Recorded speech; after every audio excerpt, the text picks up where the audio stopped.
لیلۃ القدر سے متعلق، اس کے فضائل سے متعلق چند احادیث سناتا ہوں. جیسے آپ صلی اللہ علیہ وسلم نے فرمایا اس کو آخری 10 راتوں میں تلاش کرو، ٹھیک ہے، لیکن کچھ احادیث ایسی آئی ہیں جس کے اندر 27ویں شب کی بڑی فضیلت ہے. لیکن اس کا مطلب یہ نہیں کہ ہم باقیوں کو چھوڑ دیں، 27 کو جاگیں اور سب کو چھوڑ دیں، نہیں. نبی صلی اللہ علیہ وسلم کا جو اسوہ تھا وہ یہ تھا کہ آپ یہ 10 رات جاگتے تھے، اور اس میں خاص طور پہ تو جو طاق راتیں ہیں، مثلا 21، 23، 25، 27، 29، ٹھیک ہے نا، سب جاگیں گے.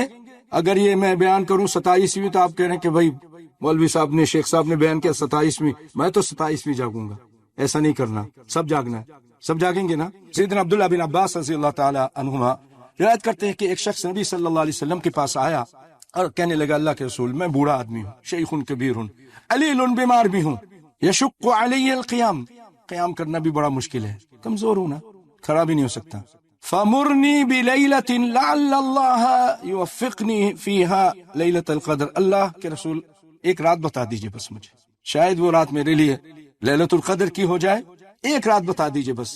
آپ نے فرمایا علیک بالسابعۃ، یعنی تم اپنے اوپر لازم پکڑ لو 27ویں شب کو. یہ رواہ احمد وقال ابن رجب اسنادہ علی شرط البخاری، اس کی جو سند ہے بخاری کے شرط پر ہے. امام بخاری کی شرط سب سے ٹف تھی، مشکل تھی، اور کی شروط بہت سخت